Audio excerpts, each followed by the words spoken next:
Madam, வெளியே ஒரு பிச்சைக்காரி நீண்ட நேரமாக நின்று கொண்டிருக்கிறாள். வாடிக்கையாளர்களை தொந்தரவு செய்கிறாள். மேலாளரின் குரல் கேட்டதும் நான் கணக்கு பிளேட்டில் இருந்து பார்வையை உயர்த்தினேன். என் உணவகத்தில் இரவு உணவிற்கான பரபரப்பு தொடங்கியிருந்தது. கண்ணாடி கதவுக்கு வெளியே நகரத்தின் விளக்குகள் மின்னிக் கொண்டிருந்தன. உள்ளே என் கனவின் நனவான இந்த உணவகம் வாடிக்கையாளர்களால் நிறைந்திருந்தது. நான் களைப்புடன் இருந்த மேலாளரை பார்த்து அவளுக்கு சிறிது பணமும் உணவும் கொடுத்து அனுப்பிவிடுங்கள் என்றேன். மேடம், நான் முயற்சி செய்தேன். ஆனால் அவள் முதலாளியை பார்க்க வேண்டும் என்று பிடிவாதம் பிடிக்கிறாள். அவள் ஏதோ ஒரு விசித்திரமான பைத்தியக்கார பெண் போல தெரிகிறாள் என்றார் மேலாளர். நான் ஒரு பெருமூச்சு விட்டேன். இந்த இடத்தை எட்டுவதற்கு நான் இரவும் பகலும் உழைத்திருக்கிறேன். நடைபாதையில் சமோசா மற்றும் பக்கோடா விற்றதில் தொடங்கி இந்த பிரம்மாண்டமான உணவகத்தின் உரிமையாளர் ஆகும் வரையிலான பயணம் முட்கள் நிறைந்தது. என் வாசலில் இருந்து யாரும் பசியுடன் செல்வதை நான் விரும்பவில்லை. நான் நாற்காலியில் இருந்து எழுந்து கதவை நோக்கி சென்றேன். வெளியே நடைபாதையில் அழுக்கான தோற்றத்தில் தலைமுடியில் தூசு படிந்து கிழிந்த உடையில் ஒரு பெண் நின்று கொண்டிருந்தாள். அவளை பார்த்தபோது பரிதாபம் வருவது இயற்கையே. நான் என் பையில் இருந்து சில பணத்தாள்களை எடுத்து மென்மையாக அவளிடம் நீட்டினேன். இந்தாங்க பாட்டி, இதை வைத்துக் கொள்ளுங்கள். உணவையும் வாங்கிக் கொள்ளுங்கள். உங்கள் குழந்தைகளுக்கு கொடுங்கள் என்றேன்.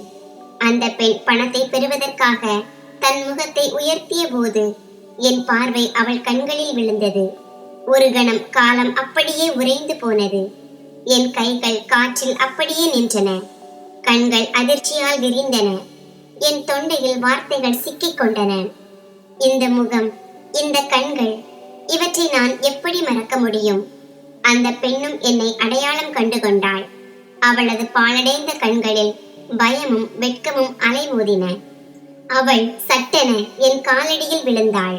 விம்மி விம்மி அழுது கொண்டே கத்தினாள். என்னை மன்னித்து விடு மகளே, என்னை மன்னித்து விடு.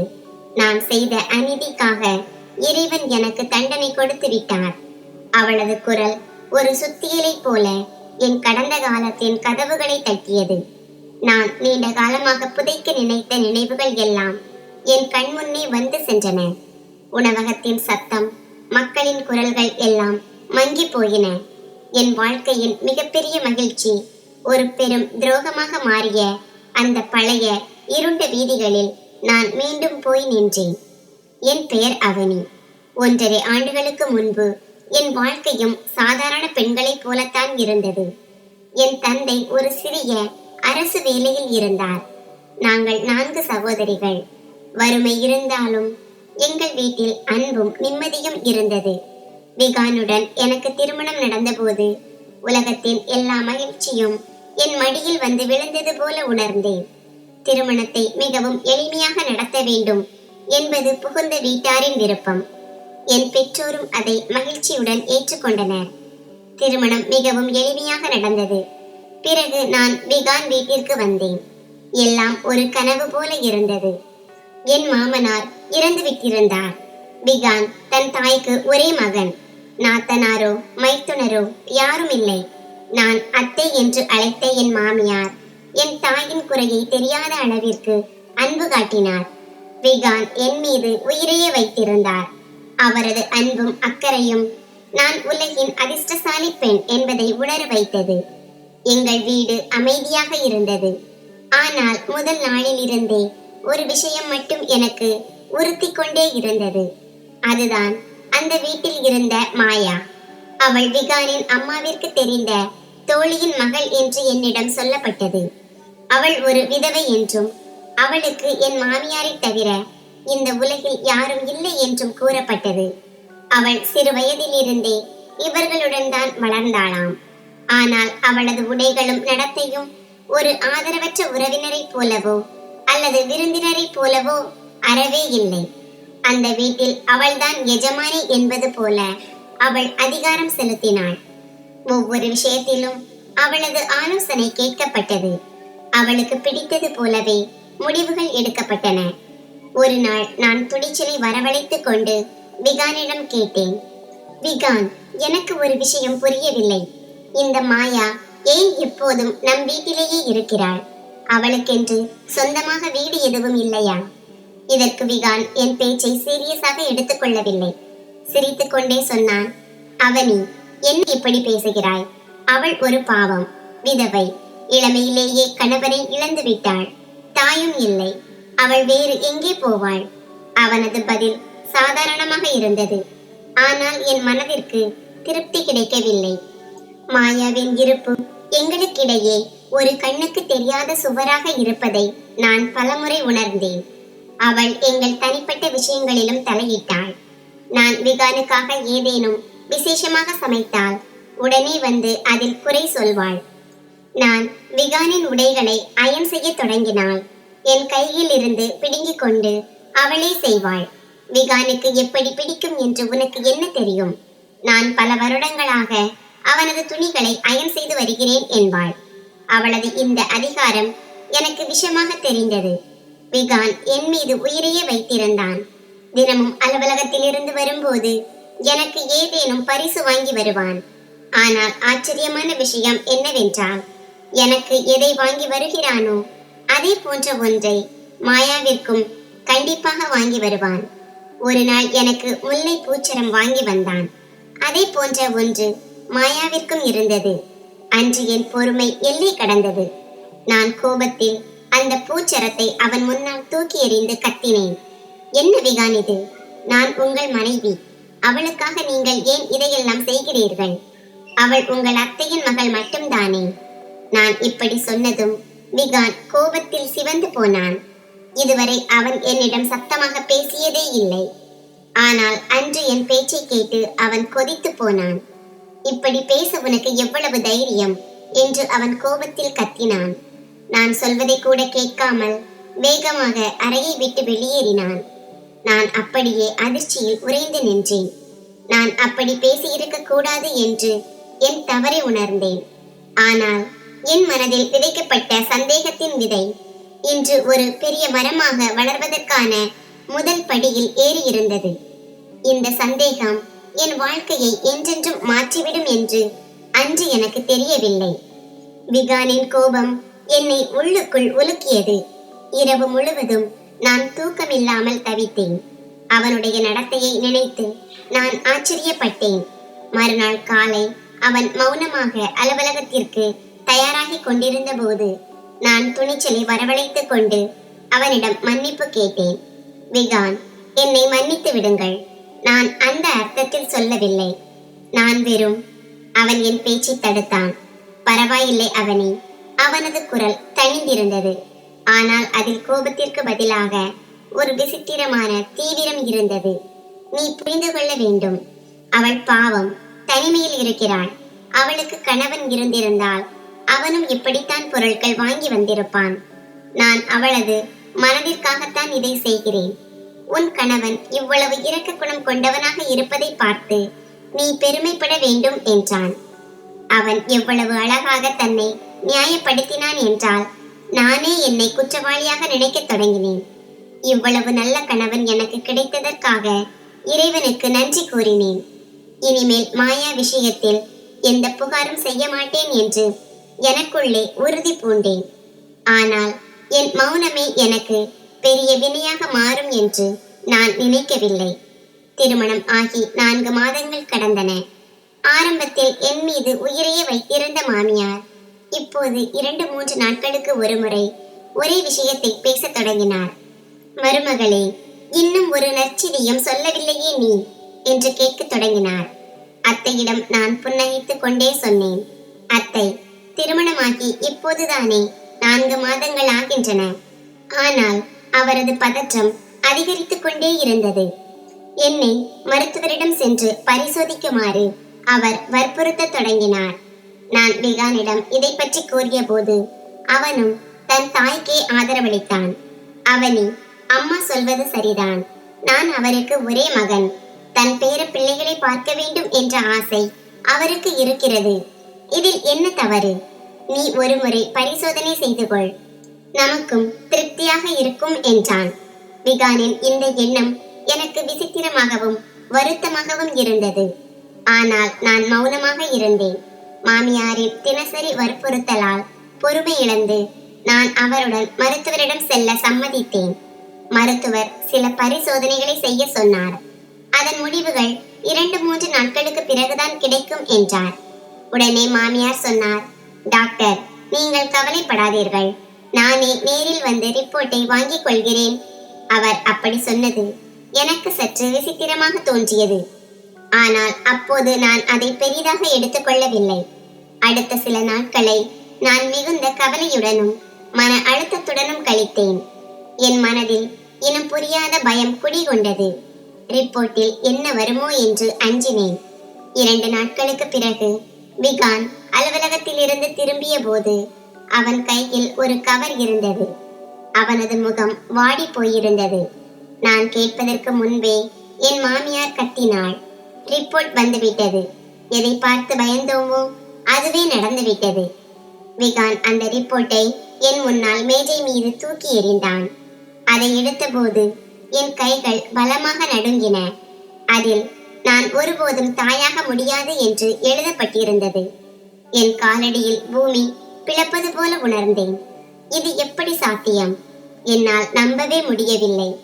என் கண்களில் இருந்து கண்ணீர் ஆறாக பெருகியது. நான் அந்த அதிர்ச்சியில் இருந்து மீள்வதற்கு முன்பே என் மாமியார் பெரிய ரகளையை தொடங்கினாள். என் தலையெழுத்து இப்படி ஆகிவிட்டதே. என் ஒரே மகனின் முற்றத்தில் ஒரு குழந்தையின் சத்தம் கூட கேட்காதா என்று புலம்பினாள். அப்போது மாயா சொன்ன வார்த்தைகள் விஷம் தோய்ந்த அம்புகளைப் போல என் இதயத்தில் குத்தின. நான் அப்போதே சொன்னேன், இந்த சிறுமி இந்த வீட்டிற்கு ராசி இல்லாதவள் என்று. விகானின் வாழ்க்கையை இவள் பாழாக்கி விட்டாள். நான் அழுது கொண்டே விகானை பார்த்தேன். அவன் எனக்கு ஆறுதல் சொல்வான், எனக்கு ஆதரவாக இருப்பான் என்று நம்பினேன். மாயா என்னிடம் எவ்வளவு மோசமாக நடந்து கொள்கிறாள் என்பதை அவனிடம் சொல்ல முயன்றேன்.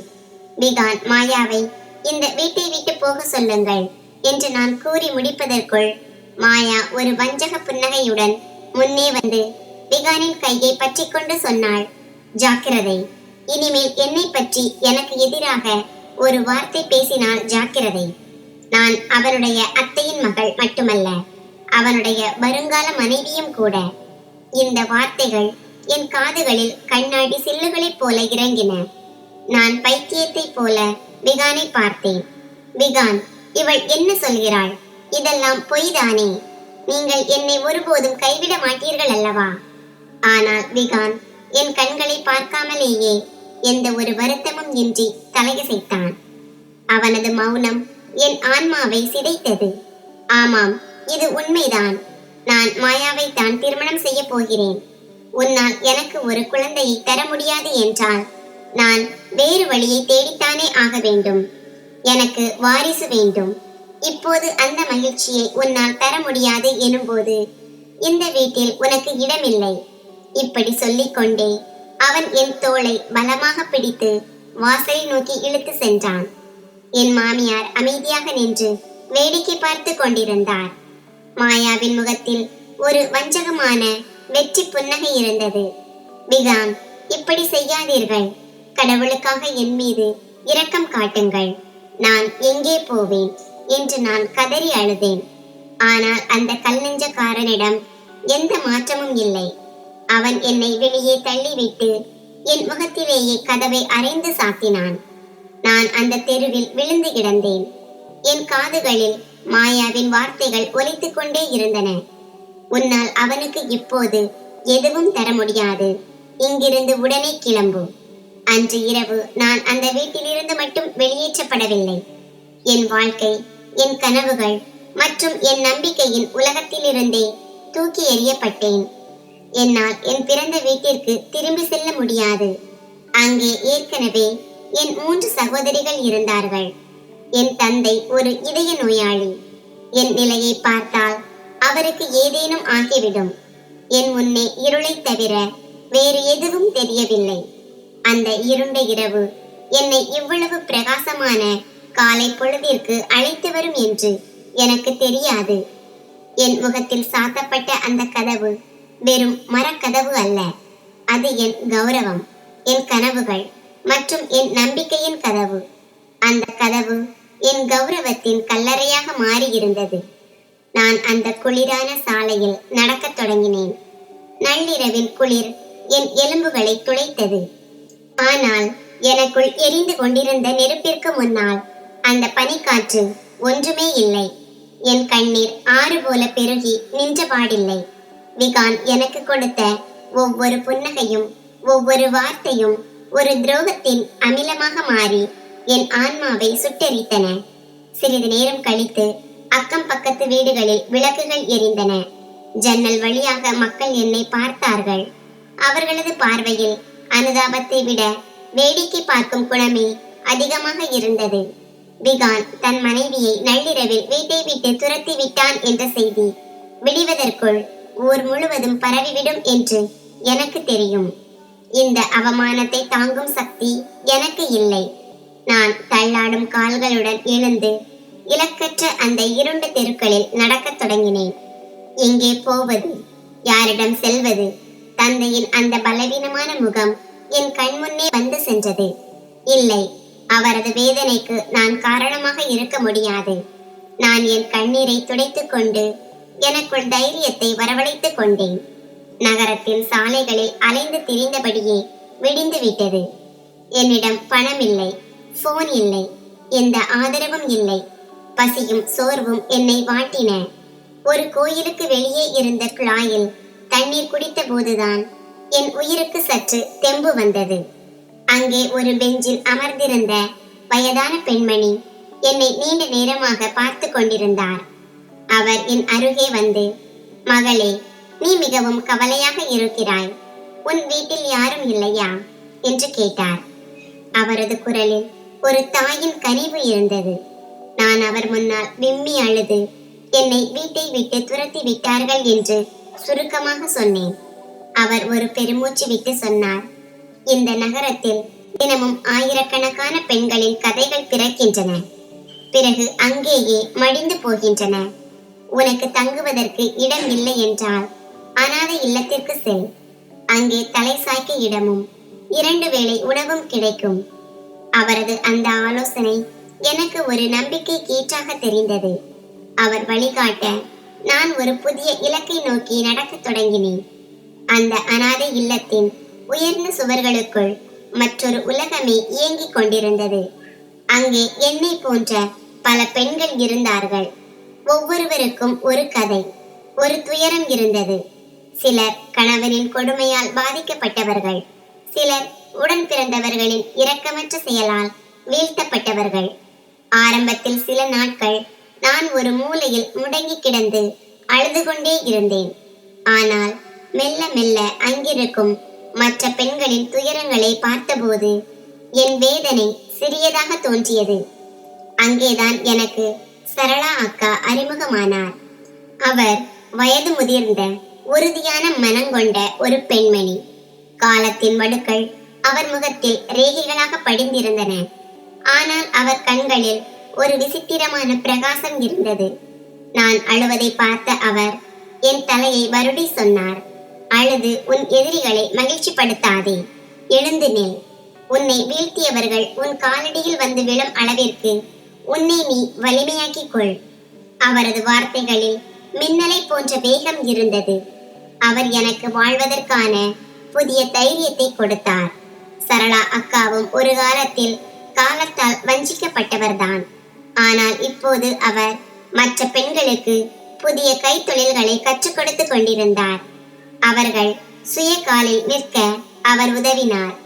நானும் அவரோடு சேர்ந்து தையல் வேலை செய்யத் தொடங்கினேன். ஒரு நாள் நான் அங்கிருந்த சமையலறையில் உணவு சமைத்தேன். அதை சுவைத்து பார்த்த சரளா அக்கா சொன்னார், உன் கைகளில் மாயாஜாலம் இருக்கிறது. இந்த தையல் வேலையை விட்டுவிட்டு உன் திறமைக்கு ஏற்ற வேலையை செய். அவர்தான் எனக்கு சமோசா மற்றும் பக்கோடா கடை வைக்கும் ஆலோசனையை கொடுத்தார். தனது சேமிப்பில் இருந்து சிறிது பணத்தையும் கொடுத்து உதவினார். அனாதை இல்லத்திற்கு வெளியே ஒரு சிறிய அறையை வாடகைக்கு எடுத்து என் தொழிலை தொடங்க தயாரானேன். ஒரு நாள் இரவு இல்லத்தில் அனைவரும் அமர்ந்து டிவி செய்திகளை பார்த்து கொண்டிருந்தோம். அப்போது திடீரென திரையில் அந்த கிளினிக்கின் புகைப்படம் தோன்றியது. எங்கே என் மாமியார் என்னை அழைத்து சென்றாரோ அதே இடம். போலி மருத்துவ அறிக்கைகளை தயாரிக்கும் ஒரு கும்பலை போலீசார் கைது செய்திருப்பதாக செய்தியாளர் கூறிக்கொண்டிருந்தார். அந்த கும்பலின் தலைவி அதே கிளினிக்கின் பெண் மருத்துவர்தான். என் இதயம் ஒரு கணம் நின்றது. அந்த செய்தியில் அந்த பெண் மருத்துவரின் பெயர் குறிப்பிடப்படவில்லை என்றாலும் என் மனதில் ஒரு சந்தேகம் முள்ளாக குத்தியது. ஒருவேளை என் அறிக்கையும் போலியானதா? இதெல்லாம் திட்டமிடப்பட்ட சதியா? இந்த எண்ணம் தோன்றியதும் எனக்குள் பழிவாங்கும் உணர்ச்சி தீயாக பரவியது. நான் வெறும் காலால் நிற்க மட்டும் விரும்பவில்லை, அந்த சதியின் வேர் வரை செல்ல விரும்பினேன். விகான், மாயா மற்றும் என் மாமியார் ஆகியோருக்கு அவர்கள் செய்த தவறுக்கான தண்டனையை பெற்றுத்தர வேண்டும் என்று முடிவெடுத்தேன். அடுத்த நாள் காலையிலேயே நான் அனாதை இல்லத்திலிருந்து வெளியேற தீர்மானித்தேன். நான் இப்போது ஒரு ஆதரவற்ற பெண் அல்ல, வெற்றி மட்டுமல்லாமல் நீதியையும் இலக்காக கொண்ட ஒரு மனுஷி. இல்லத்தின் வாசலை தாண்டும் போது எனக்குள் பயமும் நம்பிக்கையும் கலந்திருந்தது. சரளா அக்கா கொடுத்த பணத்தையும் நான் சேமித்து வைத்திருந்த சிறு தொகையையும் கொண்டு பழைய சந்தையிலிருந்து ஒரு சிறிய தள்ளு வண்டியையும் சமையல் பொருட்களையும் வாங்கினேன். ஒரு நாற்சந்தியின் நடைபாதையில் ஒரு இடத்தை தேர்வு செய்து இறைவனின் பெயரை சொல்லி என் தொழிலை தொடங்கினேன். ஆரம்பம் எளிதாக இருக்கவில்லை. நாள் முழுவதும் வெயிலிலும் தூசியிலும் நிற்பது, மக்களின் விசித்திரமான பார்வைகளை எதிர்கொள்வது, பிறகு நள்ளிரவில் அந்த இருண்ட சிறிய அறையில் தனியாக உறங்குவது என வாழ்க்கை கடினமாக இருந்தது. பலமுறை என் தைரியம் குலைந்தது. எல்லாவற்றையும் விட்டுவிட்டு ஓடிவிடலாம் என்று கூட தோன்றியது. ஆனால் விகான் மற்றும் மாயாவின் அந்த சிரிக்கும் முகம் என் கண்முன்னே வரும்போது எனக்குள் இருந்த அந்த போராளி மீண்டும் விழித்துக் கொள்வாள். நான் என் முழு கவனத்தையும் வேலையில் செலுத்தினேன். என் கை பக்குவத்தில் ஒரு சுவை இருந்தது. மெல்ல மெல்ல என் சமோசா மற்றும் பக்கோடாவின் ருசி ஊர் முழுவதும் பரவியது. மக்கள் தூரத்தில் இருந்தெல்லாம் என் வண்டியை தேடி வர தொடங்கினார்கள். என் தொழில் சூடுபிடிக்க தொடங்கியது. சில மாதங்களிலேயே என் பெற்றோருக்கு போன் செய்யும் அளவிற்கு பணத்தை சேர்த்து விட்டேன். ஒரு பொது தொலைபேசி நிலையத்தில் இருந்து நடுங்கும் கைகளுடன் என் வீட்டின் எண்ணை சுழற்றினேன். மறுமுனையில் என் தாயின் குரலை கேட்டதும் நான் அடக்கி வைத்திருந்த அழுகை வெடித்துவிடும் போல் இருந்தது. ஆனாலும் என்னை கட்டுப்படுத்தி கொண்டு ஒரு பொய் சொன்னேன். நான் என் வீட்டில் மிகவும் மகிழ்ச்சியாக இருக்கிறேன் என்றும், ஆனால் விகானுக்கு நான் யாரிடமும் அதிகமாக பேசுவது பிடிக்காது என்றும் சொன்னேன். அதனால் நான் அவர்களை பார்க்க வர முடியாது என்றும் அவர்களும் இங்கே வர வேண்டாம் என்றும் கூறினேன். என் பேச்சை கேட்டு அவர்கள் வருத்தப்பட்டாலும் என் மகிழ்ச்சிக்காக அதை ஏற்றுக்கொண்டார்கள். இந்த பொய்யை சொல்லும் போது என் இதயம் இரத்த கண்ணீர் வடித்தது. ஆனால் நோய்வாய்ப்பட்ட என் தந்தையின் உயிருக்காக இது அவசியமாக இருந்தது. இப்போது என் நிலைமை சற்று முன்னேறியதும் அந்த செய்தித்தாளில் பார்த்த விஷயத்தை பற்றிய சந்தேகம் மீண்டும் தலை தூக்கியது. அந்த சதியின் உண்மையை நான் அறிய விரும்பினேன். என்னிடம் ஆதாரமோ பலமோ இல்லை என்பது எனக்கு தெரியும். என்னால் போலீசிடமும் செல்ல முடியாது. எனவே நானே புலனாய்வு செய்ய தீர்மானித்தேன். என் அடையாளத்தை மறைக்க ஒரு பழைய போர்வையை போர்த்தி கொண்டு அந்த கிளினிக் பகுதிக்கு சென்றேன். ஆனால் உள்ளே செல்ல எனக்கு துணிவில்லை. அங்கிருந்த ஒரு டீ கடையின் ஓரத்தில் அமர்ந்து கிளினிக்கை கண்காணிக்க தொடங்கினேன். 2-3 நாட்கள் இதையே செய்தேன். அங்கே வரும் நோயாளிகளிடமும் மருந்து கடைக்காரரிடமும் பேச்சு கொடுத்து அந்த டாக்டர் ஈஷாவை பற்றி தெரிந்து கொள்ள முயன்றேன். அவர் நல்ல டாக்டர் என்றும், ஆனால் சற்று திமிர் பிடித்தவர் என்றும் மக்கள் சொன்னார்கள். எனக்கு உருப்படியாக எந்த தகவலும் கிடைக்காததால் நான் சோர்ந்து போனேன். ஒரு நாள் நான் அங்கே அமர்ந்திருந்த போது ஒரு பரிச்சயமான முகம் கிளினிக்கில் இருந்து வெளியே வருவதை பார்த்தேன். அது மாயா. அவள் தன் முகத்தை நன்றாக மூடியிருந்தாள். இருந்தாலும் அவளது நடையையும் கண்களையும் என்னால் அடையாளம் காண முடிந்தது. அவள் வேகமாக ஒரு காரில் ஏறி சென்றாள். இது எனக்கு ஒரு மிகப்பெரிய ஆதாரம். அவளுக்கு இங்கே என்ன வேலை? ஒருவேளை அந்த ரிப்போர்ட் உண்மையாக இருந்தால் அவள் மீண்டும் இங்கே வர வேண்டிய அவசியம் என்ன? என் சந்தேகம் இப்போது உறுதியானது. அடுத்த நாள் நான் இன்னும் துணிச்சலை வரவழைத்துக் கொண்டு கிளினிக்கில் இருந்த கணினி இயக்குபவரிடம் பேச முயன்றேன். ஒரு ஏழை பெண்ணை போல நடித்து என் உறவினருக்கும் இதே போன்ற ரிப்போர்ட் வந்ததாகவும் நாங்கள் கவலையில் இருப்பதாகவும் ஒரு கதையை சொன்னேன். பேச்சோடு பேச்சாக மாயாவை பற்றி இழுத்தேன். அதற்கு அந்த நபர் அலட்சியமாக சொன்னார், ஆமாம், அவர் அடிக்கடி இங்கே வருவார். அவர் டாக்டர் ஈஷாவின் பல்கலைக்கழக தோழி. அவளுடைய கணவர்தான் டாக்டர் ஈஷாவிற்கு இந்த கிளினிக்கை ஆரம்பிக்க உதவியதாக கேள்விப்பட்டேன். இதை கேட்டதும் என் காலடியில் பூமி பிளந்தது போல இருந்தது. அப்படியானால் இதுதான் விஷயம். டாக்டர் ஈஷா மாயாவின் தோழி. இது தற்செயலானது அல்ல. இது ஒரு ஆழமான சதி. அவர்கள் இருவரும் சேர்ந்து என் வாழ்க்கையை சிதைத்திருக்கிறார்கள். எனக்குள் கோபம் கொழுந்துவிட்டு எரிந்தது. அன்று மாலை நான் வேலையை முடித்துவிட்டு அறைக்கு சென்றபோது ஒரு குறுகிய சந்தில் 2 பேர் மோட்டார் சைக்கிளில் என் அருகே வந்து நின்றார்கள். அவர்கள் முகத்தை மூடியிருந்தார்கள். அவர்களில் ஒருவன் கனத்த குரலில் சொன்னான், நடந்ததை மறந்துவிட்டு உன் வாழ்க்கையை பார். பழைய விஷயங்களை தோண்ட முயன்றால் உன் நாக்கை பிடுங்கி கையில் கொடுத்து விடுவோம்.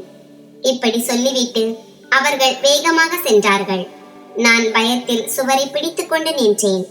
இது பகிரங்கமான மிரட்டல். நான் எதையோ தேடுகிறேன் என்பது அவர்களுக்கு தெரிந்துவிட்டது. அவர்கள் என்னை கண்காணித்துக் கொண்டிருக்கிறார்கள். இப்போது இது வெறும் நீதிக்கான போராட்டம் மட்டுமல்ல, என் வாழ்வா சாவா என்ற போர். அந்த மிரட்டல் என்னை அச்சுறுத்தினாலும் அந்த மிரட்டல் எனக்குள் இருந்த நெருப்பை இன்னும் அதிகமாக தூண்டியது. இப்போது நான் முடிவெடுத்து விட்டேன். நான் பின்வாங்க மாட்டேன். இந்த போரில் நான் தனியாக போராட வேண்டியிருந்தாலும் சரி, மாயாவையும் அத்தையையும் அவர்கள் செய்த வினைக்கான பலனை அனுபவிக்க வைப்பேன். அந்த இருண்ட சந்தில் ஒலித்த மிரட்டல் என் உடல் முழுவதும் பரவியது. நான் நடுங்கும் கால்களுடன் என் அறைக்கு சென்று உட்புறமாக கதவை பூட்டிக் கொண்டேன். அன்று இரவு என்னால் தூங்க முடியவில்லை. சிறிய சத்தம் கேட்டால் கூட என் இதயம் வாய்க்கு வந்துவிடும் போலிருந்தது. அவர்கள் இப்போதே கதவை உடைத்துக் கொண்டு உள்ளே வந்து என் குரலை என்றென்றும் அடக்கி விடுவார்கள் என்று அஞ்சினேன். பயம் ஒரு விஷப்பாம்பை போல என் மனதில் படமெடுத்து ஆடியது. பல நாட்கள் நான் இதே நிலையில் இருந்தேன். கடைக்கு சென்றாலும் ஒருவித அச்சத்திலேயே இருப்பேன். வரும் ஒவ்வொரு வாடிக்கையாளரையும் சந்தேக கண்ணோடு பார்த்தேன். அந்த பயத்திலும் தனிமையிலும் எனக்கு ஒருவரின் நினைவு வந்தது, சரளா அக்கா. ஒரு நாள் நான் துணிச்சலை வரவழைத்துக் கொண்டு அனாதை இல்லத்திற்கு அவரை பார்க்க சென்றேன். நடந்த உண்மைகள் அனைத்தையும் அவரிடம் சொன்னேன். குறிப்பாக சிலர் என்னை தொந்தரவு செய்து மிரட்டுவதை குறிப்பிட்டேன். சரளா அக்கா நான் சொன்னதை கூர்ந்து கவனித்து விட்டு ஒரு பெருமூச்சு விட்டு சொன்னார், பார் அவனி, இந்த உலகம் பலவீனமானவர்களை வாழ விடாது. பயம்தான் இந்த அக்கிரமக்காரர்களின் மிகப்பெரிய ஆயுதம். என்றைக்கு நீ பயப்படுவதை நிறுத்துகிறாயோ அன்றே அவர்கள் தோற்றுவிட்டார்கள் என்று அர்த்தம்.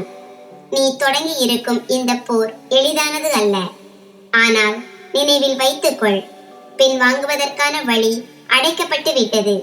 உன்னுடைய முறையை மாற்று, இலக்கை அல்ல. நீ இன்னும் பலவீனமாக இருக்கிறாய். இப்போது அவர்களுடன் நேருக்கு நேர் மோத முடியாது. மௌனமாக இரு.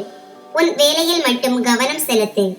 உன்னுடைய வெற்றியின் சத்தம் அவர்களின் காதுகளை கிழிக்கும் அளவிற்கு இருக்க வேண்டும்.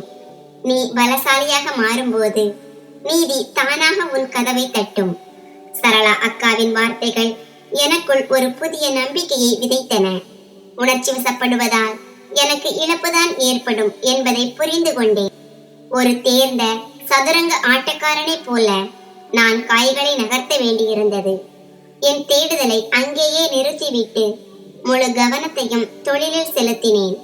பெரும் செல்வத்தையும் செல்வாக்கையும் ஈட்ட வேண்டும். அதன் மூலம் நகரின் சிறந்த வழக்கறிஞரை அணுகி என் எதிரிகளை நீதிமன்றத்திற்கு இழுக்க வேண்டும் என்பதே என் இலக்கானது. அன்று முதல் என் வாழ்க்கையின் புதிய அத்தியாயம் தொடங்கியது. பகல் இரவு பாராமல் உழைத்தேன். அதிகாலை 4 மணிக்கே எழுந்து வேலைகளை தொடங்குவேன். என் உழைப்பு பலன் தந்தது. நடைபாதை வண்டியில் இருந்து ஒரு சிறிய கடை வரை முன்னேறினேன். இப்போது என்னிடம் 2 உதவியாளர்கள் இருந்தார்கள். அந்த சிறிய அறையை விட்டுவிட்டு ஒரு நல்ல பகுதியில் ஒரு சிறிய பிளாட் வாடகைக்கு எடுத்தேன். வாழ்க்கை ஒரு சீரான பாதைக்கு திரும்பிக் கொண்டிருந்தது. ஆனால் மகிழ்ச்சிக்கு என் முகவரி பிடிக்கவில்லை போலும். ஒரு மதிய வேளையில் நான் வாடிக்கையாளர்களை கவனித்துக் கொண்டிருந்த போது வீட்டிலிருந்து போன் வந்தது. அது பக்கத்து வீட்டுக்காரரின் எண். போனை எடுத்தவுடன் மறுமுனையில் என் தங்கையின் கதறல் சத்தம் கேட்டது. அக்கா, அப்பா. அப்பா இனி இல்லை. இதை கேட்டவுடன் என் கையில் இருந்த போன் கீழே விழுந்தது. யாரோ என் காலடியில் இருந்த பூமியை பிடுங்கியது போல இருந்தது. என் உலகம், என் ஆதரவு, என் தைரியம். என் தந்தை என்னை விட்டு பிரிந்து விட்டார். எப்படி அங்கே செல்வது? என்ன செய்வது? எதுவுமே புரியவில்லை. உடனடியாக வேலையை நிறுத்திவிட்டு முதல் வண்டியை பிடித்து ஊருக்கு சென்றேன். வீட்டிற்குள் நுழைந்த போது அங்கே மரண ஓலம் கேட்டது. அப்பாவின் உயிரற்ற உடல் கூடத்தில் வைக்கப்பட்டிருந்தது. என் தாயும் சகோதரிகளும் அவரை கட்டி அணைத்து அழுது கொண்டிருந்தார்கள். இந்த சூழலில் மிகவும் கொடுமையான விஷயம் என்னவென்றால், என் கண்ணீரை நான் கட்டுப்படுத்த வேண்டியிருந்தது. உறவினர்கள் அனைவரும் அங்கே இருந்தார்கள். அனைவரின் பார்வையும் என் மீது இருந்தது. பிகான் எங்கே? ஏன் அவர் உன்னுடன் வரவில்லை? அங்கே இருந்த ஒவ்வொருவரும் என்னிடம் இதையே கேட்டுக் கொண்டிருந்தார்கள். அவர் ஏதோ ஒரு முக்கியமான வேலையாக வெளியூர் சென்றிருப்பதாகவும் சீக்கிரம் வந்துவிடுவார் என்றும் நான் பொய் சொல்லி அனைவரையும் சமாதானப்படுத்தினேன். தந்தையை இழந்த துக்கத்தை விட நான் சொன்ன பொய்யை காப்பாற்ற வேண்டிய கட்டாயம் என்னை உள்ளுக்குள் சிதைத்தது. அப்பாவின் இறுதி சடங்குகள் முடிந்து அனைவரும் சென்ற பிறகு அந்த வீட்டின் மௌனம் என்னை கொல்லத் தொடங்கியது. என் தாய் உயிரற்ற ஒரு சடலத்தை போல மாறி போயிருந்தார். அவரது நிலையை பார்த்து என் மனம் துடித்தது. என் கணவனின் தோள் சாய வேண்டிய அந்த துயரமான நேரத்தில் நான் முற்றிலும் அனாதையாக நின்றேன்.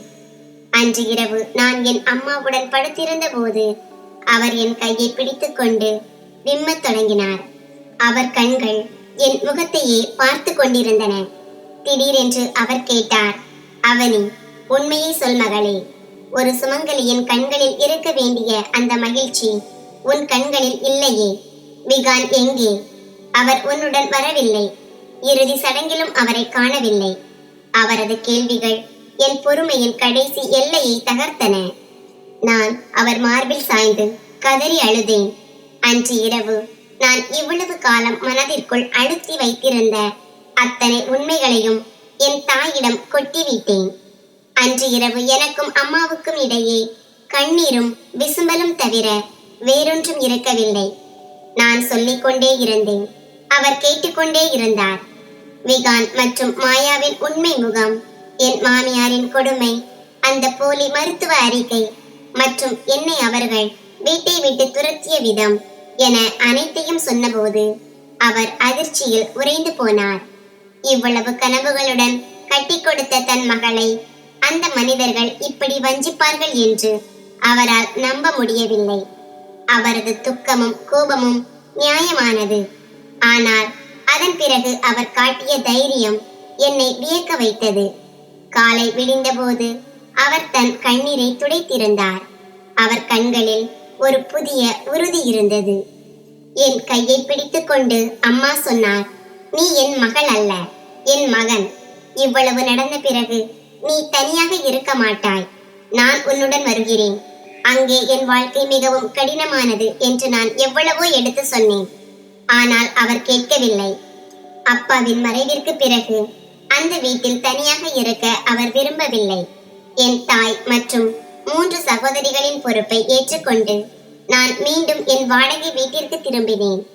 இது என் வாழ்க்கையின் மிக கடினமான கட்டம். இப்போது நான் எனக்காக மட்டுமல்ல, என் முழு குடும்பத்திற்காகவும் உழைக்க வேண்டும். அம்மாவின் துணை எனக்கு பெரிய பலமானது. அவர் சமையல் அறையை கவனித்துக் கொண்டார். நான் மற்ற வேலைகளை பார்த்தேன். நாங்கள் இருவரும் சேர்ந்து இரவும் பகலும் உழைத்தோம். என் உணவகத்தின் வெற்றி வானத்தை தொட்டது. சிறுக சிறுக பணம் சேர்த்து சாலையோரம் ஒரு பழைய கடையை வாங்கினேன். அதை ஒரு பிரம்மாண்டமான உணவகமாக மாற்றும் வேலையை தொடங்கினேன். இதற்கிடையில் என் மிகப்பெரிய கடமையை நான் நிறைவேற்றினேன்.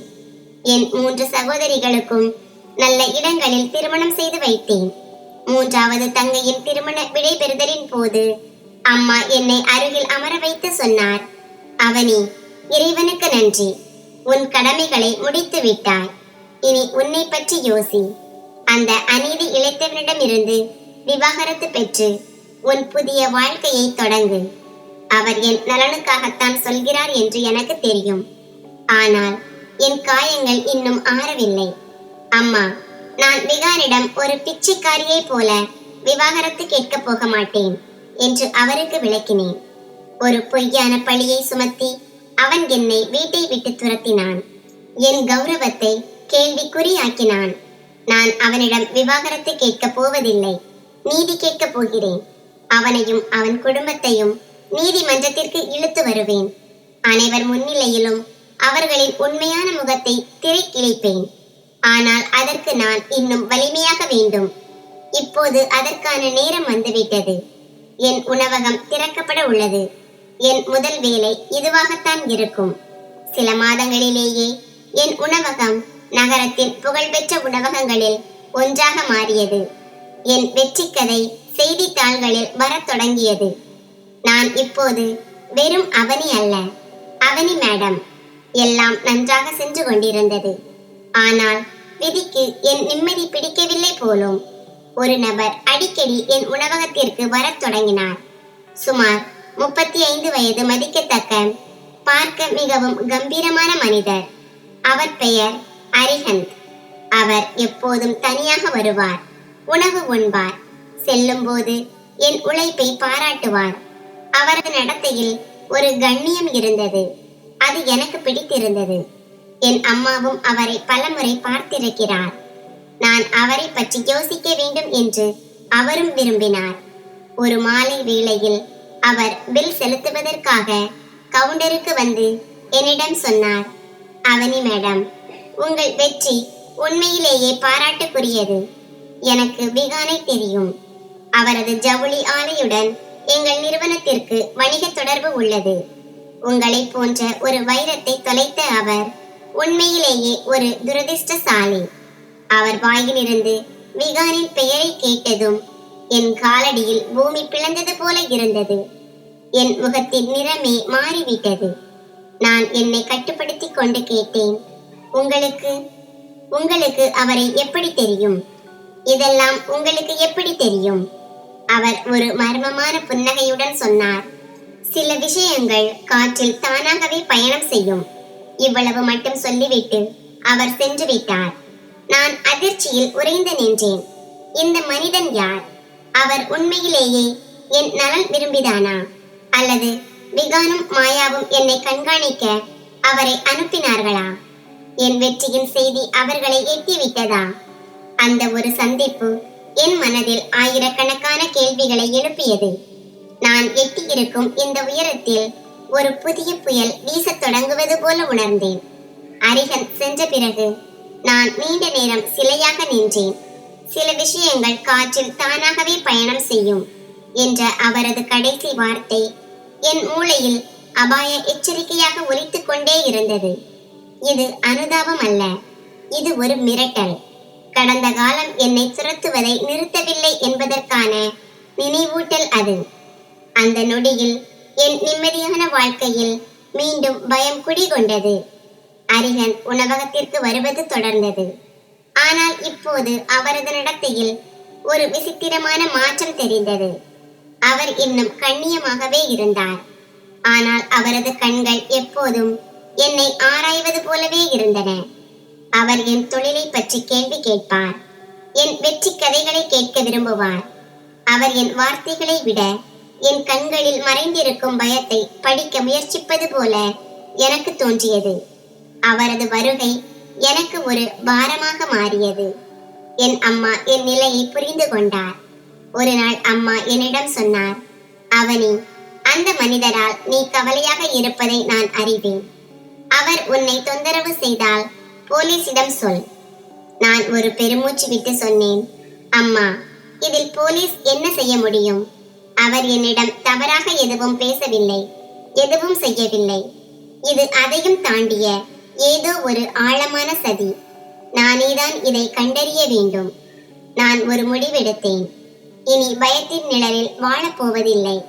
சில காலத்திற்கு முன்பு என்னால் கற்பனை கூட செய்ய முடியாத ஒரு காரியத்தை செய்தேன். என் கடின உழைப்பால் ஈட்டிய பணத்தை அதற்காக பயன்படுத்தினேன். நான் ஒரு தனியார் புலனாய்வு நிறுவனத்தை தொடர்பு கொண்டு அரிஹந்தின் புகைப்படத்தை கொடுத்து அவரை பற்றிய முழு விவரங்களையும் திரட்ட சொன்னேன். இது ஒரு மிகப்பெரிய அடிவைப்பு. நான் ஒரு பாதிக்கப்பட்ட பெண்ணிலிருந்து தன்னை பாதுகாத்துக் கொள்ள துணியும் ஒரு மனுஷியாக மாறினேன். அந்த ஒரு வார காத்திருப்பு மிகவும் பாரமாக இருந்தது. இறுதியாக அந்த நிறுவனத்தில் இருந்து போன் வந்தது. நான் அவர்களின் அலுவலகத்திற்கு சென்றபோது அந்த புலனாய்வாளர் என் முன்னால் ஒரு ஃபைலை வைத்தார். என் இதயம் பலமாக துடித்தது. நடுங்கும் கைகளுடன் அந்த ஃபைலை திறந்தேன். முதல் பக்கத்தில் அரிஹந்தின் புகைப்படமும் அவரது விவரங்களும் இருந்தது. அவரது முழு பெயர் அரிஹந்த் சர்மா. அவர் உரிமம் பெற்ற ஒரு தனியார் புலனாய்வாளர். இதை படித்தவுடன் என் உடல் சிலிர்த்தது. ஆனால் அடுத்த வரி என் காலடியில் இருந்த பூமியை நழுவ செய்தது.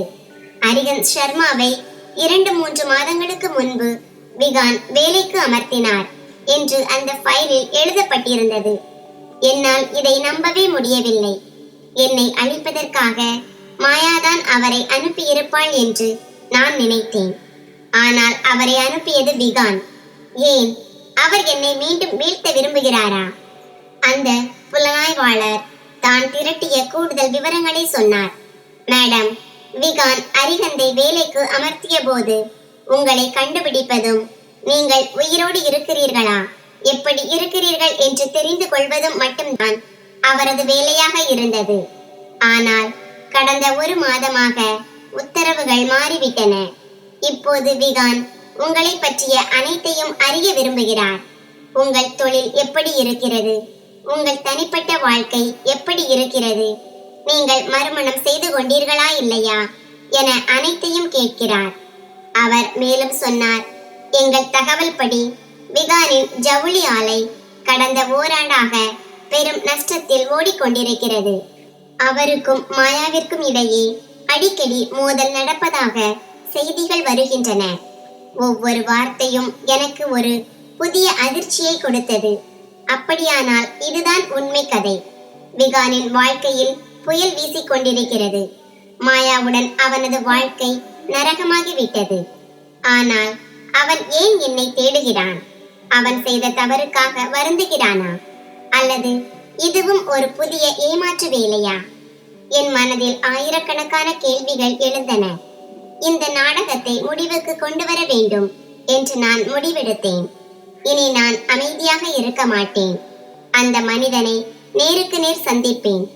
அன்று இரவு அரிஹந்த் உணவகத்திற்கு வந்து சாப்பிட்டு முடித்ததும் நானே அவரது மேஜைக்கு சென்றேன். மிஸ்டர் அரிஹந்த், நான் உங்களிடம் ஒரு முக்கியமான விஷயம் பேச வேண்டும். உணவகம் மூடிய பிறகு சில நிமிடங்கள் காத்திருக்க முடியுமா? என் குரலில் இருந்த அந்த தீவிரமும் நிதானமும் அவரை மறுக்க விடவில்லை. அவர் கண்களில் முதல் முறையாக ஒரு பதற்றம் தெரிந்தது. இரவு 12 மணிக்குள் கடைசி வேலைக்காரரும் கிளம்பிவிட்டார். நான் என் உணவகத்தின் கதவுகளை உள்ளே இருந்து பூட்டினேன். மங்கலான வெளிச்சத்தில் நாங்கள் இருவரும் ஒரு மேஜையில் நேருக்கு நேர் அமர்ந்திருந்தோம். அந்த சூழலில் விவரிக்க முடியாத ஒரு பதற்றம் நிலவியது.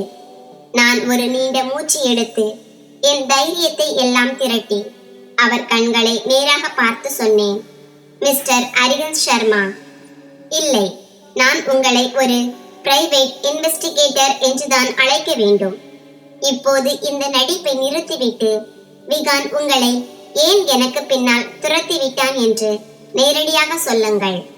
நான் பேசி முடித்ததும் அவர் முகத்தில் தெரிந்த அதிர்ச்சி பார்க்க வேண்டிய ஒன்றாக இருந்தது. அவர் அணிந்திருந்த முகமூடி விலகி அந்த இடத்தில் ஒரு திகைப்பு வந்துவிட்டது.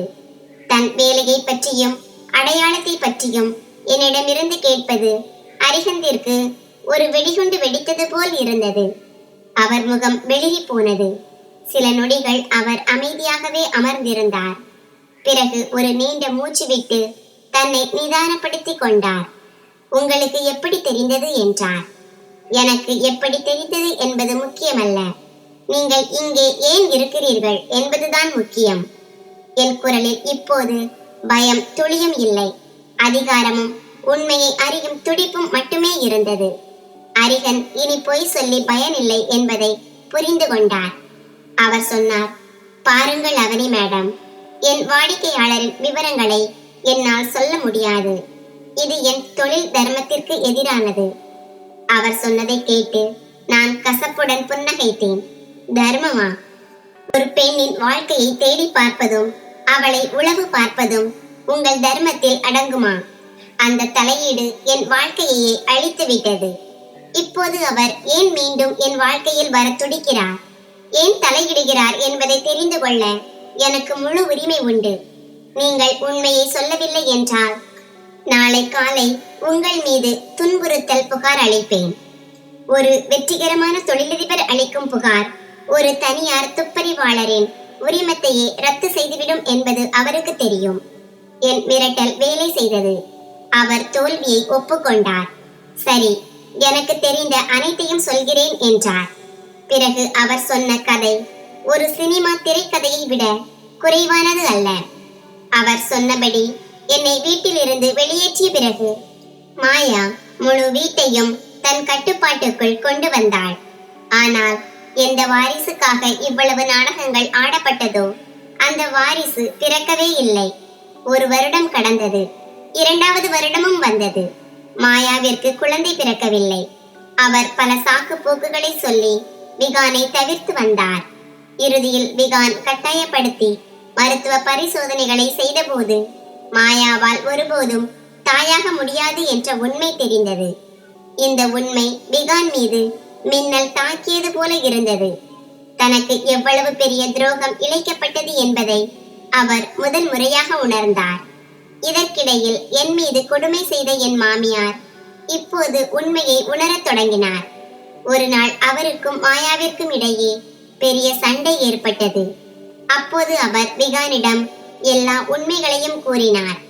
எனது மருத்துவ அறிக்கைகள் போலியானவை என்றும் இவை அனைத்தும் மாயாவின் வற்புறுத்தலால் செய்யப்பட்டவை என்றும் கூறினார். இந்த உண்மையை தெரிந்த பிறகு விகான் மற்றும் மாயாவிற்கு இடையே ஒரு பூகம்பமே வெடித்தது. விகான் ஏற்கனவே என்னை சட்டபூர்வமாக விவாகரத்து செய்துவிட்டுத்தான் மாயாவை திருமணம் செய்திருந்தார். இதெல்லாம் அவளுடைய சதி என்று தெரிந்ததும் அவளை விட்டு பிரிய அவர் ஒரு நிமிடம் கூட வீணாக்க விரும்பவில்லை. ஆனால் மாயா அவரை மிரட்டினார். அவர் அப்படி செய்தால் விகானின் தொழிலுக்கு பெரும் நஷ்டத்தை ஏற்படுத்துவேன் என்று மிரட்டினார். ஏனென்றால் பல சொத்துக்கள் அவள் பெயரில் இருந்தன. அன்றிலிருந்து அவர்கள் உறவு ஒரு சித்திரவதையாக மாறியது. விகான் இப்போது குற்ற உணர்ச்சியிலும் வருத்தத்திலும் வெந்து கொண்டிருக்கிறார். உங்களை தேடுவதற்காகத்தான் அவர் என்னை நியமித்தார். ஏனென்றால் அவர் உங்களிடம் மன்னிப்பு கேட்க விரும்புகிறார். உங்களுடைய மன்னிப்பு கிடைத்தால் மட்டுமே இந்த துயரங்களில் இருந்து அவரால் மீள முடியும் என்று அவர் நம்புகிறார். நான் அமைதியாக அனைத்தையும் கேட்டுக்கொண்டிருந்தேன். என் இதயத்தில் விகான் மீது ஒரு துளி கூட கருணை பிறக்கவில்லை. இது அவர் செய்த வினையின் பயன். அது அவரிடமே திரும்பி வந்திருக்கிறது. இயற்கை தன் நீதியை செலுத்திக் கொண்டிருந்தது. அரிகன் கேட்டார், இப்போது நீங்கள் என்ன செய்ய போகிறீர்கள்? நீங்கள் எங்கே இருக்கிறீர்கள் என்று நான் அவரிடம் சொல்லட்டுமா? நான் ஒரு நிமிடம் யோசித்துவிட்டு பிறகு முடிவெடுத்தேன். வேண்டாம் என்று உறுதியாக சொன்னேன். அவரிடம் எதையும் சொல்லாதீர்கள். அவர் ஏற்றி வைத்த அந்த நெருப்பிலேயே அவர் வேகட்டும். எனக்கும் அவருக்கும் இனி எந்த தொடர்பும் இல்லை. உங்கள் வேலை முடிந்தது. இது உங்கள் கட்டணம். நான் என் பையிலிருந்து ஒரு கட்டு பணத்தை எடுத்து அவர் முன்னால் வைத்துவிட்டு அவரை போக சொன்னேன். அரிகன் சென்ற பிறகு என் இதயத்தில் இருந்த ஒரு பெரிய பாரம் இறங்கியது போல் இருந்தது. அன்று இரவு நான் நிம்மதியாக உறங்கினேன். என் எதிரிகள் அவர்களாகவே தங்கள் அழிவை நோக்கி சென்று கொண்டிருந்தார்கள். அடுத்த வாரமே நான் நகரின் மிக சிறந்த வழக்கறிஞரை சந்தித்தேன். விகான், மாயா, என் மாமியார் மற்றும் டாக்டர் ஈஷா ஆகியோருக்கு எதிராக மோசடி வழக்கு தொடர தயாரானேன். சில வாரங்கள் கடந்தன. வாழ்க்கை அதன் வழக்கமான நிலைக்கு திரும்பியது. நான் என் எதிர்கால திட்டங்களை தீட்டிக் கொண்டிருந்தேன். என் கடந்த காலம் இப்போது எனக்கு ஒரு மூடி வைக்கப்பட்ட புத்தகத்தை போல இருந்தது. ஒரு நாள் இரவு என் உணவகத்தில் வேலை அதிகமாக இருந்தது. கூட்டம் நிரம்பி வழிந்தது. அப்போது என் மேலாளர் என்னிடம் வந்து என் கதையின் ஆரம்ப புள்ளியாக இருந்த அதே விஷயத்தை சொன்னார். மேடம், வெளியே ஒரு பிச்சைக்காரி நீண்ட நேரமாக நின்று கொண்டிருக்கிறார். வாடிக்கையாளர்களை தொந்தரவு செய்கிறார். அவர் உணவகத்தின் உரிமையாளரை பார்க்க வேண்டும் என்று சொல்கிறார். நான் ஒரு சோர்வான புன்னகையுடன் அவரை பார்த்தேன். என் மனம் மிகவும் அமைதியாக இருந்தது. நானே நேரில் சென்று அவருக்கு உதவலாம் என்று நினைத்தேன். நான் பணப்பெட்டியிலிருந்து கொஞ்சம் பணத்தை எடுத்துக்கொண்டு வாசலை நோக்கி நடந்தேன். நான் கதவை திறந்தேன். வெளியே நடைபாதையில் அழுக்கடைந்த தலைமுடி, புழுதி வடிந்த முகம் மற்றும் கிழிந்த பழைய ஆடைகளுடன் ஒரு பெண் நின்று கொண்டிருந்தார். என் பார்வை அவர் மீது விழுந்தது. அவர் மிகுந்த எதிர்பார்ப்புடன் என்னை பார்த்தார். ஒரு கணம் காலம் அப்படியே உறைந்து விட்டது. என் கைகள் காற்றில் அப்படியே நின்றன. என்னால் நம்ப முடியாத அதிர்ச்சியில் என் கண்கள் விரிந்தன. இந்த முகம், இந்த கண்கள், இது என் மாமியார். கதை எங்கே தொடங்கியதோ மீண்டும் அதே இடத்திற்கே வந்துவிட்டது. நான் அடக்கம் செய்துவிட்டதாக நினைத்த என் கடந்த காலம் இன்று ஒரு பிச்சைக்காரியின் உருவத்தில் என் முன்னால் நின்று கொண்டிருந்தது. ஒரு பொய் அறிக்கையை நம்பி நள்ளிரவில் என்னை வீட்டை விட்டு வெளியேற்றிய அதே பெண்மணி அவர். இன்று அவர் ஒரு பிச்சைக்காரியாக என் கருணையை எதிர்பார்த்து நின்றிருந்தார். காலமும் சூழலும் எல்லாவற்றையும் இப்படி மாற்றிவிட்டன. எனக்குள் கோபம், துக்கம், ஆச்சரியம் என பல உணர்வுகள் ஒன்றாக கலந்தன.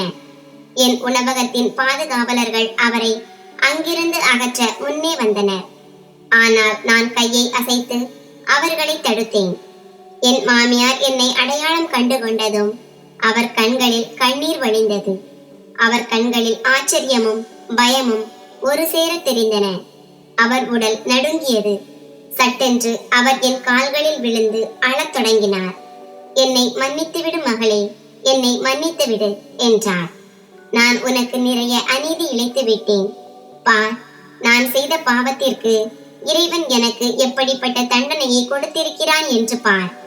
அவர் விம்மி விம்மி அழத் தொடங்கினார். அவர் குரல் அழுகையில் மூழ்கியது. அவரை இந்த நிலையில் இங்கே விட்டுவிட முடியாது என்று நான் உடனடியாக முடிவெடுத்தேன். என் மேலாளரிடம் உணவகத்தை கவனித்துக் கொள்ள சொல்லிவிட்டு என் மாமியாரின் கையை பிடித்து அவருக்கு துணையாக நின்றேன். அத்தை, இங்கே காட்சி பொருளாக நிற்காதீர்கள். உள்ளே என் அலுவலகத்திற்கு வந்து பேசுவோம் என்றேன். என் வாயிலிருந்து அத்தை என்ற வார்த்தையை கேட்டதும் அவர் அதிர்ச்சியுடன் என்னை பார்த்தார். அவர் கண்களில் கண்ணீர் வெள்ளமாக பெருகியது. நான் அவருக்கு தோள் கொடுத்து என் அலுவலகத்திற்கு அழைத்து சென்றேன். நான் அவர்களை ஒரு நாற்காலியில் அமர வைத்து ஒரு கிளாஸ் தண்ணீர் கொடுத்தேன். அவர் நிலைமை சற்று சீரானதும் நடுங்கும் குரலில் அனைத்தையும் சொல்லத் தொடங்கினார். அரிகன் சொன்ன கதையில் விடுபட்ட உண்மைகள் அவை. மகளே, நீ என்னை மன்னிக்க மாட்டாய் என்று எனக்கு தெரியும். ஆனால் நான் உன்னிடம் உண்மையை சொல்ல விரும்புகிறேன் என்று விம்மி அழுதபடி கூறினார். மகளே, மாயா எனக்கும் விகானுக்கும் எதிராக உன் மீது பல பொய்களை சொல்லி எங்கள் காதுகளை நிரப்பினாள்.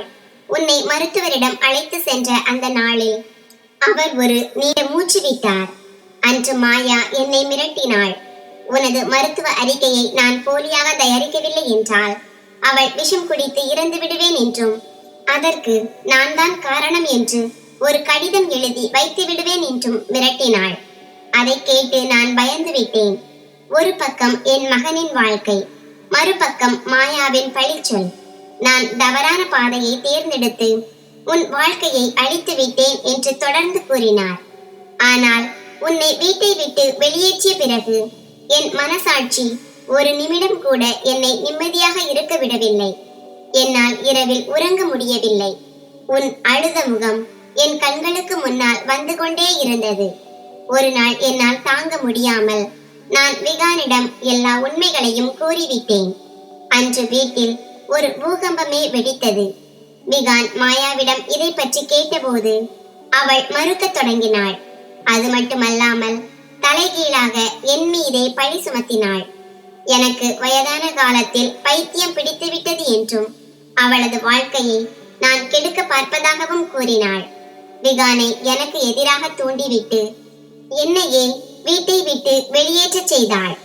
எந்த மகனுக்காக ஒரு அப்பாவி பெண்ணின் வாழ்க்கையை நான் அழித்தேனோ அதே மகன் ஒரு வார்த்தை கூட பேசாமல் நான் வெளியேற்றப்படுவதை அமைதியாக நின்று பார்த்து கொண்டிருந்தான். இதை சொல்லும்போது அவர் கதறி அழுதார். அன்றிலிருந்து நான் தெருக்களில் அலைந்து கொண்டிருக்கிறேன். ஒவ்வொரு இடமாக தடுமாறி திரிகிறேன். இது நான் செய்த பாவங்களுக்கு கிடைத்த தண்டனை. அவர் கதையை முழுமையாக கேட்ட பிறகு என் இதயத்தில் இருந்த வெறுப்பு இப்போது கருணையாகவும் வருத்தமாகவும் மாறியது. அவர் ஒரு கொடூரமானவர் அல்ல, மாறாக சூழலால் ஆட்டுவிக்கப்பட்ட ஒரு பலவீனமான முட்டாள் பெண் என்பதை உணர்ந்தேன். இப்போது என் முன்னால் 2 வழிகள் இருந்தன. அவர் செய்த பாவத்திற்காக அவர் வந்த அதே தெருவிற்கே அவரை திருப்பி அனுப்பி தண்டிக்கலாம், அல்லது என் மனிதநேயம் எனக்கு கற்றுக் கொடுத்ததை செய்யலாம். நான் இறைவனின் மீதான அச்சத்தை உணர்ந்தேன். இன்று நான் பழிவாங்க நினைத்தால் எனக்கும் அவருக்கும் என்ன வித்தியாசம் இருக்கும் என்று யோசித்தேன். நான் என் தொலைபேசியை எடுத்து என் அம்மாவிற்கு அழைத்தேன்.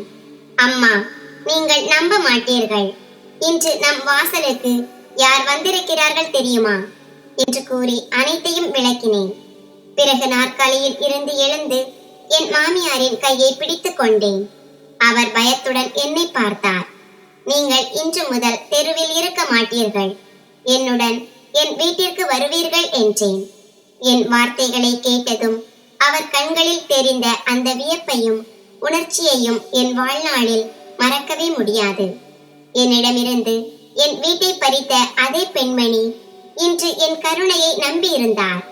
நான் பழி வாங்குவதற்கு பதிலாக அவருக்கு இடமளிக்கும் வழியை தேர்ந்தெடுத்தேன். நான் என் மாமியாரை அழைத்து கொண்டு வீட்டிற்கு சென்றபோது என் அம்மா வாசலிலேயே நின்று கொண்டிருந்தார். அவர் ஒரு கணம் அந்த பரிதாபமான நிலையில் இருந்த வயதானவரை பார்த்துவிட்டு பிறகு என்னை பார்த்தார். அவர் கண்களில் எந்த புகாரும் இல்லை, மாறாக தன் மகளின் முடிவை எண்ணி ஒரு பெருமிதம் தெரிந்தது. நாங்கள் இருவரும் சேர்ந்து அவரை வீட்டிற்குள் அழைத்து சென்றோம். அவரை நீராட வைத்து சுத்தமான உடைகளை கொடுத்து எங்கள் கைகளாலேயே உணவளித்தோம்.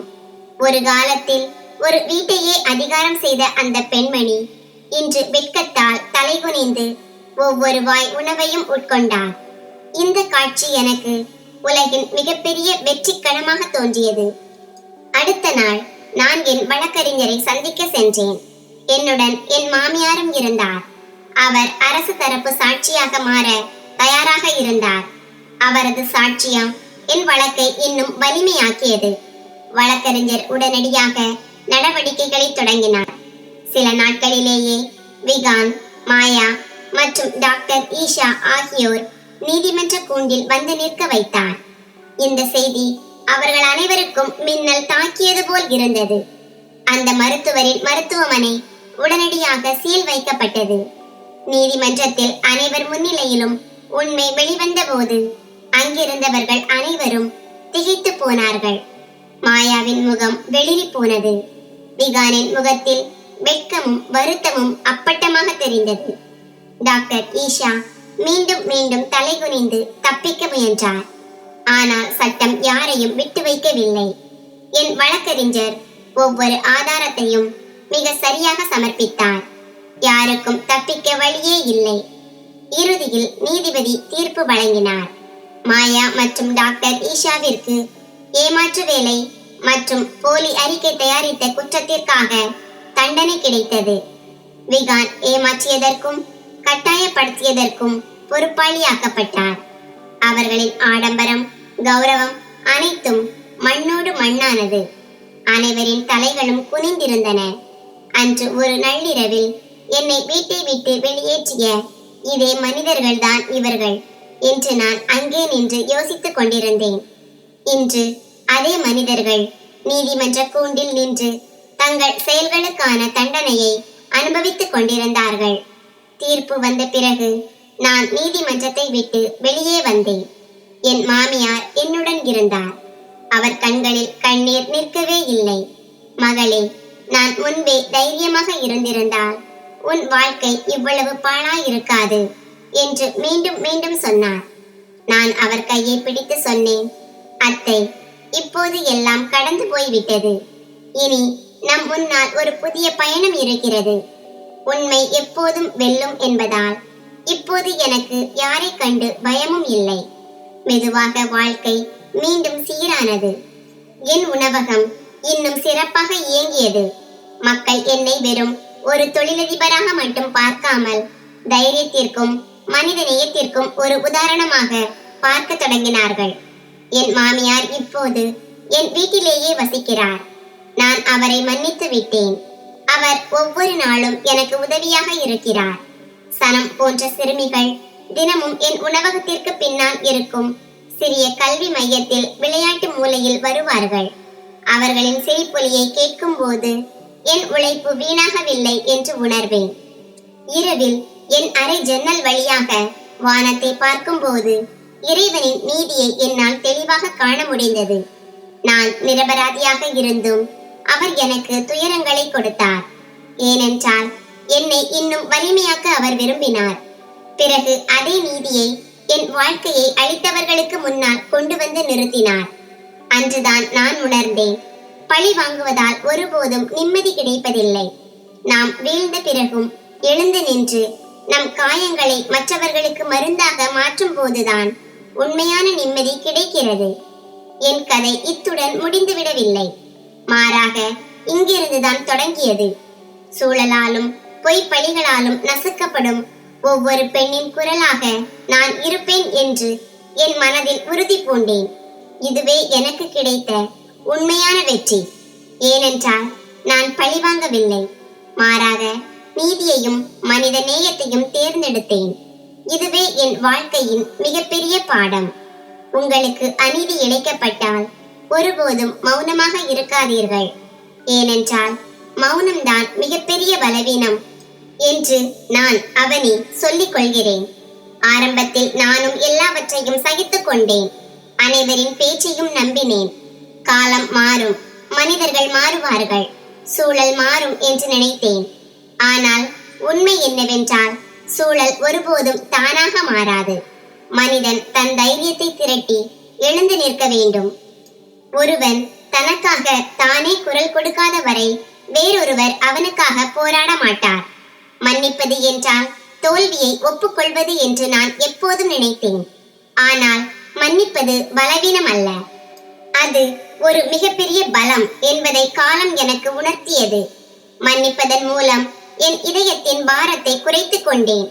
இல்லையெனில் பழிவாங்கும் நெருப்பு என்னையும் உள்ளுக்குள் எரித்திருக்கும். நான் பழிவாங்கும் பாதையை தேர்ந்தெடுத்திருந்தால் என் நாட்கள் நிம்மதியாக கழிந்திருக்காது. என் ஆத்மா எப்போதும் பாரமாக இருந்திருக்கும். ஆனால் மன்னித்த பிறகு நான் உணர்ந்தது என்னவென்றால், எனக்குள் இருந்த சிறை கதவுகளை நானே திறந்து விட்டதை போலவும் என்னை நானே விடுதலை செய்து கொண்டதை போலவும் உணர்ந்தேன். இன்று நான் திரும்பி பார்க்கும்போது ஒன்றை மட்டும் நிச்சயம், வீட்டை விட்டு வெளியேற்றப்பட்ட அந்த இரவில் நான் மௌனமாக இருந்திருந்தால், ஒருபோதும் குரல் எழுப்பாமல் இருந்திருந்தால், ஒருவேளை இன்றும் நான் அதே இருட்டிலேயே சிறைப்பட்டிருப்பேன். அதனால் நான் ஒவ்வொரு பெண்ணிடமும் சொல்ல விரும்புவது இதுதான். உங்களுக்கு முன்னால் நிற்பவர் உங்கள் உறவினராகவே இருந்தாலும் உண்மையை எதிர்கொள்ளும் துணிச்சலை வளர்த்துக் கொள்ளுங்கள். நீங்கள் மௌனமாக இருந்தால் உங்கள் மௌனமே உங்களுக்கு எதிரான சாட்சியாக மாறிவிடும். ஆனால் நீங்கள் பேசினால் நீதி கிடைக்க தாமதமாகலாம், ஆனால் கண்டிப்பாக கிடைக்கும். சட்டத்தை விட பெரியது எதுவும் இல்லை என்பது உண்மைதான். ஆனால் அந்த சட்டத்தை நாடுவதற்கான துணிச்சலை மனிதன் தனக்குள் உருவாக்கி கொள்ள வேண்டும். நான் ஒரு அடி எடுத்து வைத்தேன், எனக்கு நீதி கிடைத்தது. ஆனால் நான் பயந்திருந்தால் என் வாழ்க்கை அந்த பாரத்திலேயே அமுங்கி அழிந்து போயிருக்கும். ஒருவரின் உண்மையான போராட்டம் எங்கே தொடங்குகிறதோ அங்கே பயம் அவனை தடுத்து நிறுத்திவிடும். ஆனால் நீங்கள் அந்த பயத்தை வென்றுவிட்டால் இந்த உலகின் எந்த சக்தியும் உங்களை தடுக்க முடியாது. நீதி கிடைத்துவிட்டால் எல்லாம் முடிந்து விடுவதில்லை என்பதையும் நான் கற்றுக்கொண்டேன். நீதிக்கு அடுத்தபடியாக மனித நேயத்தையும் நாம் கடைபிடிக்க வேண்டும். நான் நினைத்திருந்தால் என் மாமியாரை தெருவிலேயே விட்டிருக்கலாம். இது அவர் செய்த வினைக்கான அறுவடை என்று சொல்லி இருக்கலாம். ஆனால் அந்த நொடியில் என் இதயம் என்னை தடுத்தது. நான் அவர்களை தவிக்க விட்டிருந்தால் அன்று அவர் என்னை எந்த இடத்தில் விட்டு சென்றாரோ அதே இடத்தில்தான் நானும் நின்றிருப்பேன். ஒரு மனிதனுக்கு பழி வாங்க வாய்ப்பு கிடைக்கும் போது அந்த தருணத்திலும் அவன் மனித நேயத்தை தேர்ந்தெடுக்கிறானே, அதுதான் அவனுக்கு வைக்கப்படும் உண்மையான தேர்வு. நான் அதையே செய்தேன். நம்புங்கள், அந்த முடிவால் எனக்கு கிடைத்த நிம்மதி வேறு எதன் மூலமும் கிடைத்திருக்காது. ஒரு மனிதனின் உண்மையான வெற்றி என்பது அவன் தன் வலியை மற்றவர்களுக்கு மருந்தாக மாற்றுவதில் தான் இருக்கிறது என்று இப்போது நான் உணர்கிறேன். நான் என் வலியை ஒழித்து வைக்கவில்லை, மாறாக அதை மற்றவர்களுக்கு துணையாக நிற்கும் ஒரு சக்தியாக மாற்றினேன். எந்த ஒரு தவறும் செய்யாமல் சூழலால் பாதிக்கப்பட்ட குழந்தைகளுக்கு நான் உதவ தொடங்கினேன். அந்த குழந்தைகளின் முகத்தில் சிரிப்பை காணும் போது நான் அனுபவித்த அத்தனை துன்பங்களும் ஏதோ ஒரு நற்பணிக்கு அர்த்தமுள்ளதாக மாறியிருப்பதை உணர்கிறேன். எனவே நான் சொல்லும் பாடம் இதுதான்: ஒருபோதும் மௌனமாக இருக்காதீர்கள். உண்மையை சொல்லுங்கள், துணிச்சலுடன் இருங்கள், நீதியுடன் சேர்ந்து மனித நேயத்தையும் கடைபிடியுங்கள். பழி வாங்குவது வெறுப்பை மட்டுமே பரப்பும். ஆனால் நீதியும் கருணையும் ஒரு புதிய தொடக்கத்தை உருவாக்கும். உண்மை சற்று தாமதமானாலும் நிச்சயம் வெல்லும் என்பதை என் வாழ்க்கை எனக்கு கற்றுக் கொடுத்திருக்கிறது.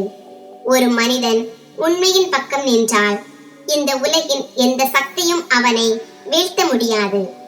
என் மாமியாரை ஏற்றுக்கொண்டதற்கும் நீதிமன்றத்தில் நீதி கிடைத்ததற்கும் பிறகு என் வாழ்க்கையின் ஒரு புதிய அத்தியாயம் தொடங்கியது.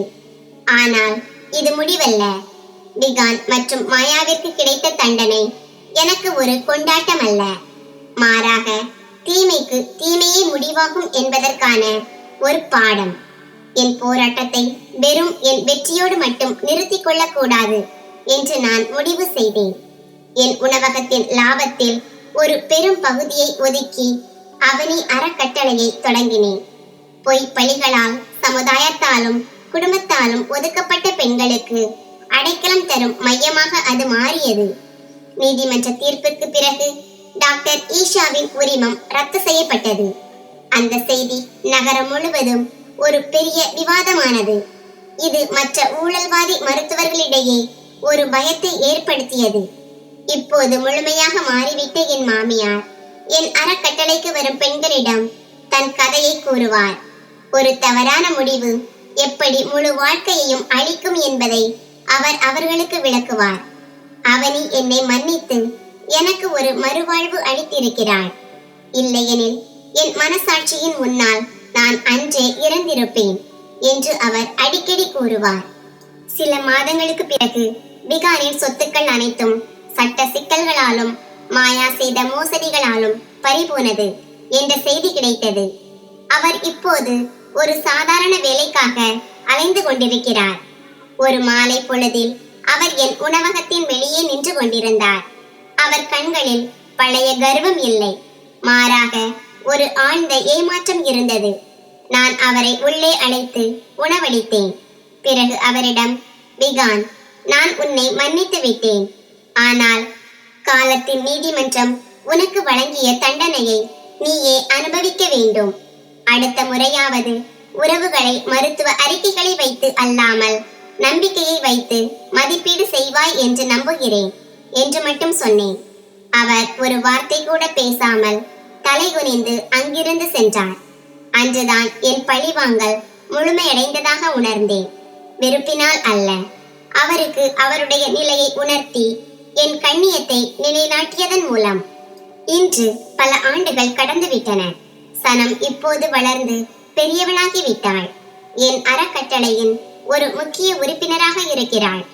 என் மாமியார் தன் கடைசி நாட்களை நிம்மதியாகவும் சேவையிலும் கழித்தார். அவர் உலகை விட்டு பிரியும் போது அவர் முகத்தில் வருத்தத்திற்கு பதிலாக ஒரு அமைதி இருந்தது. இன்று நான் என் வீட்டு பால்கனியில் நின்றபடி உதிக்கும் சூரியனை பார்க்கிறேன். பொய்களின் ஆயுள் காலம் மிக குறைவானது என்பதை என் வாழ்க்கை எனக்கு கற்பித்திருக்கிறது. பழி வாங்குவது எளிது, ஆனால் மன்னிப்பதுதான் பெருந்தன்மை. மன்னிப்பு எதிரியை சிறியவனாக்காது, மாறாக நம்மை பெரிய மனிதராக்கும். ஒரு பெண்ணின் அடையாளம் அவள் தாயாவதில் இல்லை, மாறாக அவளுடைய குணத்திலும் தைரியத்திலும் இருக்கிறது. வாழ்க்கை நம்மை வீழ்த்தத்தான் செய்யும், ஆனால் விழுந்த இடத்திலேயே கிடந்து விதியை நொந்து கொள்வதா அல்லது தூசியை தட்டிவிட்டு எழுந்து நிற்பதா என்பது நம் கையில்தான் உள்ளது. நான் எழுந்து நிற்க முடிவு செய்தேன். இன்று நான் வெறும் அவனி மட்டுமல்ல, ஆயிரக்கணக்கான பெண்களின் நம்பிக்கை. இருள் எவ்வளவு அடர்த்தியாக இருந்தாலும் விடியலின் முதல் கதிர் அதை கிழித்துக் கொண்டு வெளியே வந்தே தீரும். உங்கள் குரலையும் நம்பிக்கையையும் ஒருபோதும் இழக்காதீர்கள். நண்பர்களே, இந்த கதை உங்களுக்கு எப்படி இருந்தது என்று கருத்து தெரிவிக்கவும். கதை பிடித்திருந்தால் அதை விரும்பி உங்கள் நண்பர்களுடன் பகிர்ந்து கொள்ளுங்கள். இது போன்ற புதிய சுவாரஸ்யமான கதைகளுக்கு எங்கள் சேனலை சப்ஸ்கிரைப் செய்யுங்கள்.